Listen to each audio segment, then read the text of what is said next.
From the News Channel 5 Network, this is OpenLine.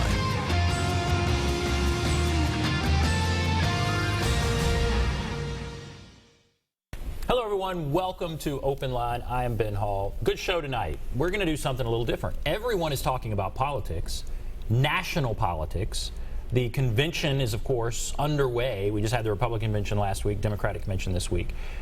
We're going to talk, at least for the first part of this show, about state and local politics. Then we'll expand it, talk about the presidential politics, which is so fascinating. But we are very happy to have with us Pat Nolan, who knows all about these races.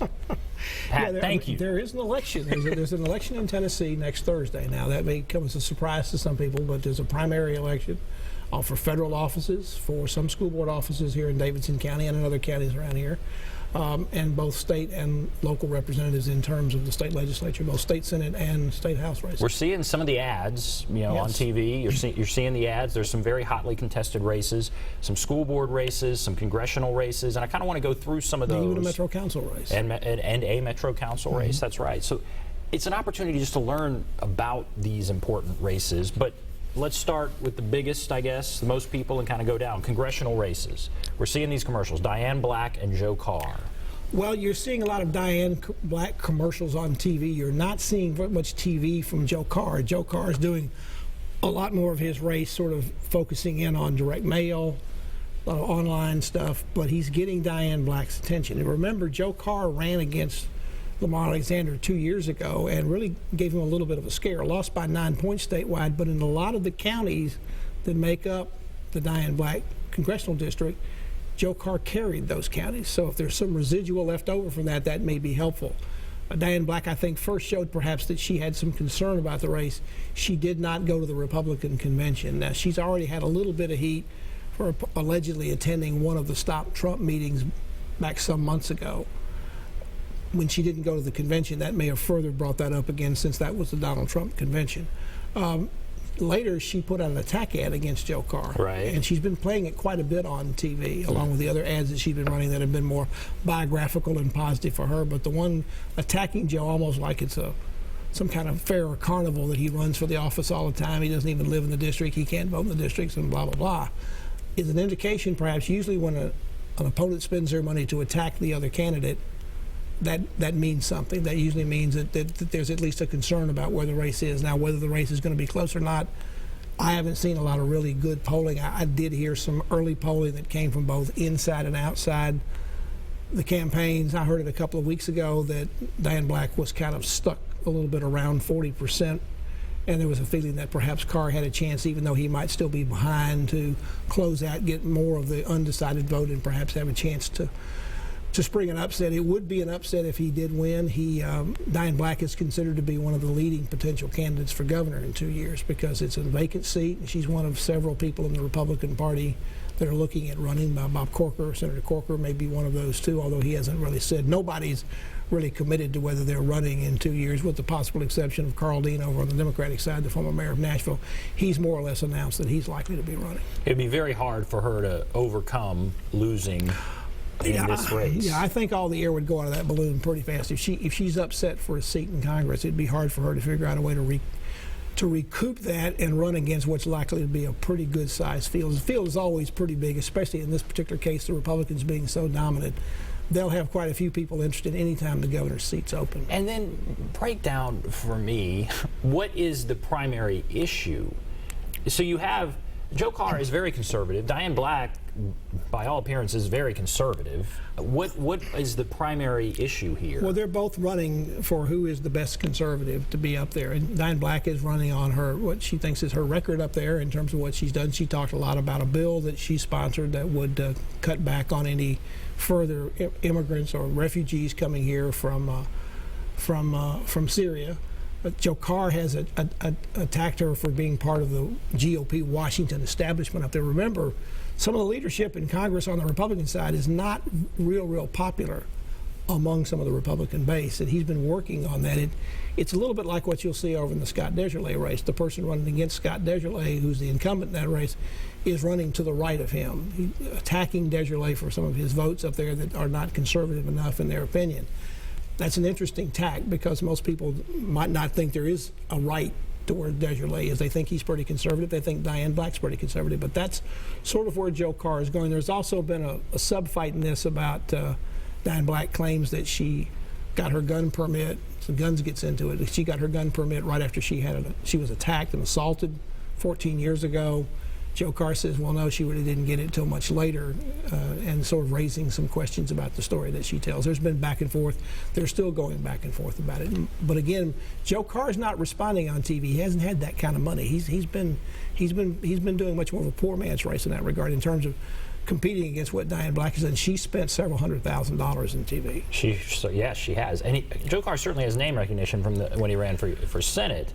But it's fascinating that the test or the challenge in at least two of these races is not coming from a Democratic challenger. It's coming from the right. It's coming from someone who says these very conservative members of Congress are not conservative enough. Well, there are Democrats running in this race, and there's two Democrats running in the Diane Black district. A guy named David Kent from up in Cottontown and Flo Matheson from Crossville, who's a businesswoman up there. They're both running August 4th, and the winner of that will take on whoever wins the primary on the Republican side. But you see a lot more interest and activity in the Republican side of this because the Republicans are so dominant in the state. They held 7 of the 9 congressional seats that we have, and so therefore the action is always going to be a little bit more over there. So we're going to focus on, particularly wherever the incumbent is, if there's action there, you're going to pay attention to that. And the same thing is going to be true in some of the state legislative races. There's going to be more activity in terms of contested primaries a little bit on the Republican side than the Democrats. But in some ways, that's because there aren't that many Democrats to have activity. Right. And as far as these congressional races, what role does Donald Trump play in that?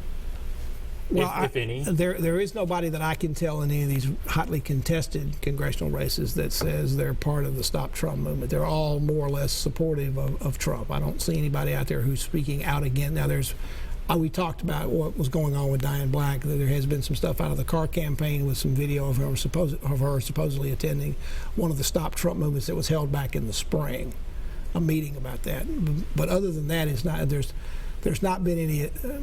Scott Desjardins is particularly up in Washington tried to sort of be the Donald Trump liaison into some of the caucus members that he's been with, some of the conservative caucuses inside the House. I haven't heard what Grant Storrett is doing, but I'm sure he's supportive of Trump because he's the party nominee. And I would guess Grant Storrett's much more conservative than Donald Trump. If you can figure out exactly where on the conservative, moderate, liberal continuum Trump is, there's a lot of people who would debate exactly where he fits on that. But right now, remember Trump carried 94 of the 95 counties in the state March 1st, so he's the 1,000-pound or the 10,000-pound gorilla as far as that's concerned. Nobody would want to try to take a chance to go after him at this point in a primary, particularly. And you mentioned, okay, so we just talked Diane Black, Joe Carr. There's the Desjardins race. Storrett is running against him, and we're seeing some of his commercials as well. I guess briefly break that one down and any other congressional race. Well, Scott Desjardins he's going after his 4th term, and this time he's not having to fight back against some of the personal issues he had before he got into Congress, before he ran for Congress over a very nasty divorce he had. Lots of various charges we won't get back into again. Grant Storrett has not done that as others have gone against Desjardins in the past. Again, he's gone more to the right. He's talked about some of the votes that Scott Desjardins has done about food stamps, about defense, about not being more tough on Planned Parenthood. When one of the leaders came before one of the committees he was there, Desjardins said he gave his time to another member who he thought was better up to speed on the issue and asked better questions. Again, they've gone after each other on that. Storrett has done an interesting change in his ads. He ran some ads early on where he was talking directly into the camera. Now he's gone to a lot more testimonial ads. That may be an effort to try to do a little bit more to show that he has support. Desjardins has attacked him back as being young, new to the district, and basically self-funding a lot of his campaign. And that is true in terms of the amount of money he's spent a tremendous amount of money, a lot of TV. But he is young. This is his first race. So I think he's trying to say he's new here. He's not from this district. We'll see how that works. Desjardins has started late with his TV, but that's kind of what he's done in the past. So it's hard to tell whether the last-minute ads, he's even beginning over-the-air TV this week in this part of the district. I think he began some. Remember, this district stretches from part of the Nashville market all the way down to the suburbs of Chattanooga. So it's one of these. It's also a very rural district, so we'll see how that goes. But that's another race to really look for. 8th district is another one to look at as well. It has gotten a lot of people on the ballot. That's where Stephen Fincher decided not to run. He kind of surprised people because he had $2 million in his reelection account. Wasn't expecting to have a lot of opposition.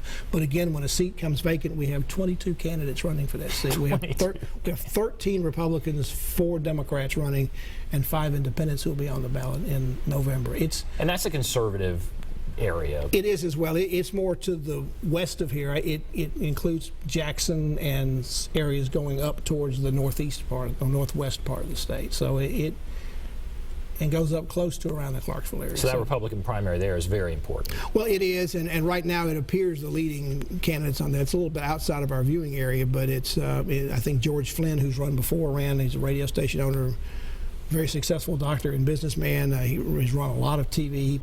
He's probably spent the most money, particularly in the TV area. Brian Kelsey, state senator from the Memphis area. David Kustoff, former U.S. attorney in Memphis.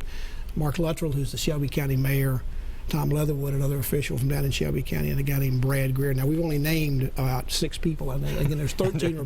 There's 13. It may take you a half hour just to go through the list of all the candidates. And I remember 2 years ago, that Desjardins race, he was up Jim Tracy. That's right. And that was one of the closest things you'll ever see. He beat Tracy by less than 50 votes. Tracy declared victory that night. He did, and there was a county that was out with a lot of its vote, and when that county came in, Desjardins pulled it out. And I believe it was, I don't know if it was contested, but I think it was at least looked at and recounted, and therefore Tracy did not do an ongoing contest about the race. Fascinating stuff. Okay, we're going to take a break. We'll come back, talk about some of the state house races, state senate and state representative, also the school board. There's plenty to talk about. If you want to call in, there's the number 615-737-PLUS, 615-737-7587. Be back right after this.